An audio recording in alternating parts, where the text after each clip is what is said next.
Hi there folks, Joel Self, Outdoor Instructor here. Welcome back to the YouTube channel. Just a real quick reminder before we get into today's video that you can click both the subscribe button and the bell icon, which are both down below, and that way you won't miss any of the upcoming videos in future days.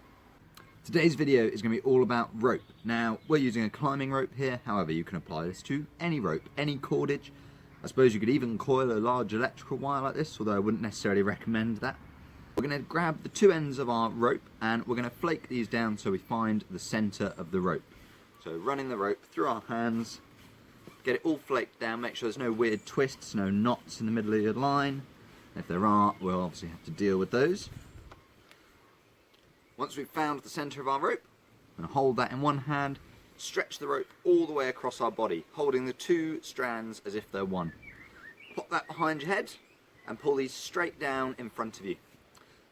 Grab the line and create a triangle down in front of your stomach. Flip that behind your head, and again, pulling it tight, bring these down beside you. We're going to keep doing that, making those triangles, taking them over our head, and keep loads of tension in your arms as you pull down. That way all your loops will end up nice and uniform.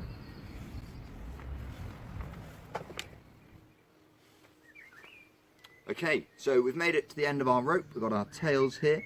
So I'm going to slide this off my head, making sure I keep the centre of the coil where my neck was, nice and neat, so I don't end up with oddly shaped loops.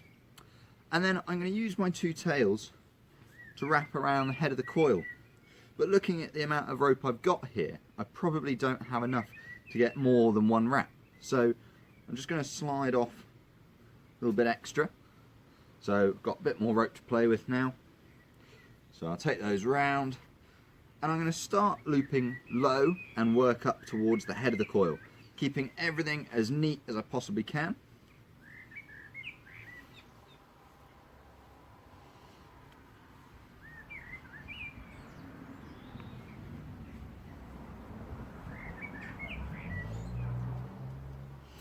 Once I'm happy with the amount of tail I've got left over, I'm going to pop those through the head of the coil.